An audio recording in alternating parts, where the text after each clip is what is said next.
Depending exactly where you fit on the I love Christmas spectrum, you might already be singing Christmas songs. And there's one from a 1963 classic called It's the Most Wonderful Time of the Year, a lyric you might not have thought much about, but it is a bit perplexing. Let's see if you remember it. There'll be parties for hosting, marshmallows for roasting, and caroling out in the snow. There'll be scary ghost stories and scary ghost stories? Well, if ghost stories aren't part of your Christmas tradition, they really were for quite a long time. The British humorist Jerome K. Jerome wrote in 1891 that any time 4 or 5 English-speaking people get together around a fire on Christmas Eve, they start telling each other ghost stories. And while the tradition seems to have faded, it's not completely gone, of course. You're probably familiar with one of the most famous of the Christmas ghost stories, Dickens' A Christmas Carol. But A Christmas Carol was far from a one-off. In fact, the tradition of telling ghost stories around Christmas might well predate Christmas. It's history that deserves to be remembered. In the modern world, for many, the deep darkness and quiet of wintertime has been drowned out by the ubiquity of thousands of modern lights and loudspeakers. Rather than darkness, Christmas is much more associated with light, both literal and metaphorical. But for most of human history, especially in the more northern climes, winter was a time where people did less activity, if only because there was less light to do it by. Shorter days, longer nights, and dark corners unlit by the powerful glow of electric lights actually lend themselves quite well to ghost stories. As Tara Moore, author of the book Victorian Christmas in Print, put it, the long midwinter nights meant folks had to stop working early, and they spent their leisure hours huddled close to the fire. Pre-Christian European cultures did associate various parts of wintertime with the dead. Religious studies scholar Rudolf Simek says the midwinter sacrifice certainly held a function of a cult of the dead and a veneration of the ancestors during the West European Stone and Bronze Ages. Simek says it is less clear if the later Germanic Yule feast was as closely associated with the dead, but it was clearly a time of supernatural activity, such as the wild hunt, a folklore motif across various European societies like the Germans, Celts, and Slavs. The motif generally involves a mythological figure leading a chase with a variety of ghostly or supernatural hunters. In Germanic legends, the main figure was often Odin, but historical figures like Theodoric the Great or Valdemar the Restorer were also described. In Welsh culture, the figure could be Gwyn ap Nid, king of the fair folk, a psychopomp, meaning a figure whose job it is to escort newly dead souls to the afterlife.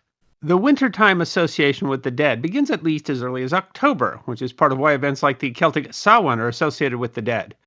The Anglo-Saxons celebrated Mother's Night around the winter solstice in honor of female spirits, according to the English historian Bede, and there were similar traditions in Scandinavian and Germanic cultures. A variety of pagan European beliefs revolved around the idea that the winter solstice represented a time when the barrier between the living and the dead was weak. British folklorist Sarah Cleto says that for a very, very, very long time, the winter solstice season has provoked oral stories about spooky things in many different countries and cultures all over the world. The exact ways in which these beliefs might have impacted later Christian tradition and belief is harder to pinpoint, but the deep winter of late December, along with the winter in general, has a long history of connection to the dead.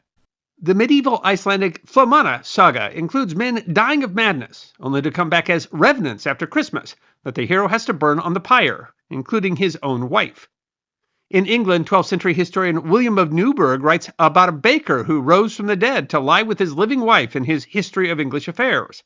In Shakespeare's Winter Tale, Mamilius says, "A sad tale's best for winter. I have one of sprites and goblins." And Hermione responds, "Let's have that. Do your best to frighten me with your sprites." John Milton, in his 1629 poem On the Morning of Christ's Nativity, writes, "The flocking shadows pale, troop to the infernal jail, each fettered ghost slips to his several grave, and the yellow-skirted fays fly after the nice steeds, leaving their moon-loved maze," illustrating that the spiritual and supernatural aura of the season still remained. The oral traditions of telling ghost stories at Christmas time have deep roots, but the Victorian tradition of telling ghost stories around the fire during the season owes much to more modern trends as well. Especially important was the development of the steam-powered printing press. The Gutenberg-style presses of the early modern period were hand-operated and had an output of roughly 200 to 250 copies an hour. The steam-powered press, first invented and perfected in London by Friedrich Koenig in the first decades of the 19th century, massively increased the speed at which things could be printed and made the printed word much more easily accessible. Prior to the steam press, hand presses like the Stanhope press actually limited the circulation of large newspapers, for instance, a limit that soon disappeared. Fascination with the dead was widespread in the Victorian era. Victorians commonly held seances, photographed dead children for posterity, and picnicked in cemeteries. Simultaneously, the obsession was complicated by the values of the Enlightenment and a debate over the value and realness of spiritualism. Dickens, for instance, spent some time in his own periodicals questioning the reality of ghosts, even as they featured in his fiction. A number of the stories have a Scooby-Doo quality, where the supernatural events are eventually explained by earthly causes. Ghost stories as a Christmas-time tradition started at least a century earlier than Victoria, in a time when supernatural spirits were still thought to be a topic of serious scientific examination. The transition is somewhat unclear, but in 1732 the book Roundabout Our Coal Fire, or Christmas Entertainments, containing Christmas gambles, tropes, figures, etc., with abundance of fiddle-faddle stuff such as stories of fairies, ghosts, hobgoblins, witches, bull-beggars, rawheads, and bloody bones, merry plays, and etc., was published. Horace Walpole published what is often considered the first Gothic novel, The Castle of Otranto, which features ghost and supernatural activity on Christmas Eve, 1764. In 1775, an article was published titled On the Antiquity of Christmas Games. It mentions the oral tradition of tales of superstitions, hearthside, never failing to make the trembling audience mutter an Ave Maria and cross their chins. Francis Goose's 1787 book, A Provincial Glossary with a collection of local proverbs and popular superstition, says that ghosts, fairies, and witches with bloody murders committed by tinkers formed a principal part of rural conversation in all large assemblies, and particularly those in the Christmas holidays during the burning of the Yule block. It had become entrenched in basically all classes of English society by the 19th century. According to the Valancourt Book of Victorian Christmas Ghost Stories, when Washington Irving wrote the sketchbook of Geoffrey Crayon in 1820, he sought to capture the dignified glamour of the English country Christmas for his readers. He included the comfortable thrill of the ghost story circle, as well as the boar's head and the wassail bowl. The sketchbook romanticized many of the fading Christmas traditions and influenced, for instance, Charles Dickens. And alongside a set of 5 Christmas tales, this collection also saw the first publication of Irving's famous Rip Van Winkle and The Legend of Sleepy Hollow. In the 1820s and 30s, the genre of Christmas literary annual aimed to take advantage of the oral traditions in print. In November of 1822, Anglo-German bookseller Rudolf Ackermann published the first Christmas annual in England, Forget-Me-Not, A Christmas and New Year's Present for 1823. The idea was based on a German tradition. They contained short stories, poems, an English census, and family trees of European royalty.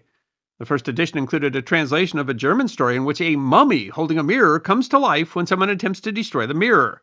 Many others appeared in various periodicals like Bentley's, All the Year Round, Punch, and the Argosy often published entire Christmas editions that heavily featured ghost stories. Dickens' enduring tale in A Christmas Carol was a monumental piece in culture. It has had a large impact on how we celebrate Christmas in the modern era, but it was hardly the first Christmas ghost story.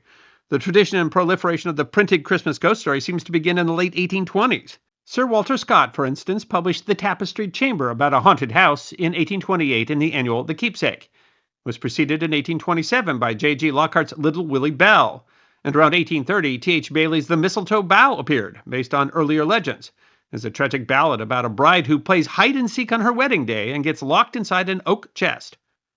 Oh, sad was her fate in sportive jest.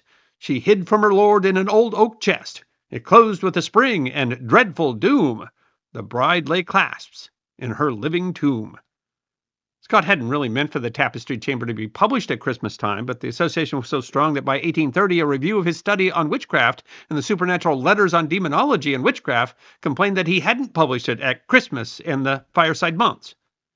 In 1904, Florence Kingland wrote in the Book of Indoor and Outdoor Games that the realm of spirits was always thought to be nearer to that of the mortals on Christmas than any other time.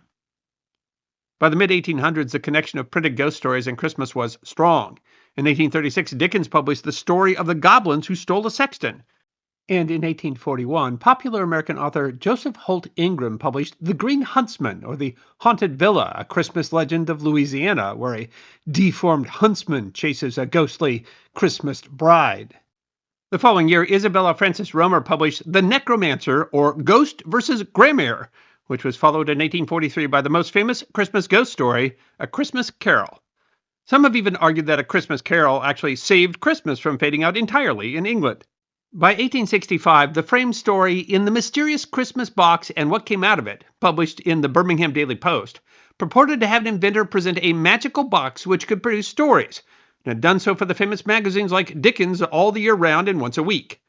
The Birmingham editor challenged the box to tell a story with a murder. Something horrible, appropriate to Christmas. It was such a natural part of the English Victorian Christmas that its mention goes by almost without notice in countless stories and newspaper mentions. In the opening of Henry James's The Turn of the Screw, the characters are sitting sufficiently breathless around the fire as they tell tales on Christmas Eve.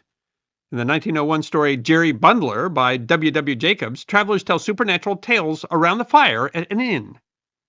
By 1843, Dickens was already one of the most popular writers of the age in England and in the United States. And A Christmas Carol's success meant that inevitably every magazine and newspaper in England and many beyond began hunting for more similar tales. The tradition is perhaps even more forgotten and obscure in the United States, but there is evidence that it was done here too. This included stories like Frances Marion Crawford's The Doll's Ghost and Ingram's The Green Huntsman and Lucy A. Randall's A Christmas Ghost. Some of Edgar Allan Poe's works, like William Wilson, Eleonora, and The Pit and the Pendulum, while not set at Christmas, first appeared in the American annual The Gift, A Christmas and New Year's Present. Dickens' influence can be seen in stories like A Terrible Retribution or Squire Orton's Ghost, where the events lead to a happy Christmas to all. While many of these names are obscure today, writers like Albert Smith, Elizabeth Gaskell, and Sheridan Le Fanu were extremely popular in their time. William Wilkie Collins, a writer of sensational novels, a genre that serves as a precursor to detective and suspense fiction, contributed works like The Haunted Hotel, The Dead Hand, and The Yellow Mask. Irish author Charlotte Riddle wrote numerous ghost stories collected in her 1882 collection Weird Stories. Robert Louis Stevenson published The Body Snatcher in December 1844 and The Strange Case of Dr. Jekyll and Mr. Hyde in January 1886.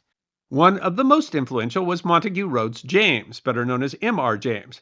Though he was writing after Queen Victoria's death, James was heavily inspired by the masters of the genre and first told many of his own ghost stories to friends and students on Christmas Eve. His collections, Ghost Stories of an Antiquary and More Ghost Stories of an Antiquary, among others, are highly influential, including possibly his most famous, Oh, Whistle and I'll Come to You, My Lad. In 2005, the BBC documentary The Story of the Ghost Story summarized his influence. The strength of M.R. James' writing has come to be the benchmark by which all modern ghost stories are judged. The tradition faded over the 20th century. Dickens, likely the best-known example, ended his Christmas publications in 1868, complaining that he felt, "I had murdered Christmas a number of years ago. Perhaps I did, and its ghost perpetually haunted me." While the tradition remained, and many prominent writers continued to carry the torch of the haunting Christmas in the later decades of the 19th century, there was evidence of fatigue. A Harper's editorial in 1886 complained that the new stories lost the ethical intention which gave a dignity to Dickens' Christmas stories. Dickens' sentimentality and themes of charity, which have so impacted the celebration of modern Christmas, were absent in some of the later stories, like James's The Turn of the Screw, according to an article in Smithsonian Magazine. In the United States, that shift has been pronounced as Halloween rose to become this spooky holiday in the late 19th and early 20th centuries, although stories of the kind still dominated Christmas annuals as late as 1915, according to Smithsonian Magazine. Part of the tradition fading might simply be our modern way of life and the proliferation of the electric light. Storytelling around the fire on a dark winter night had a different quality than doing it in a brightly lit living room. The commercialization of Christmas over the decades has also shifted the overall tone of the season.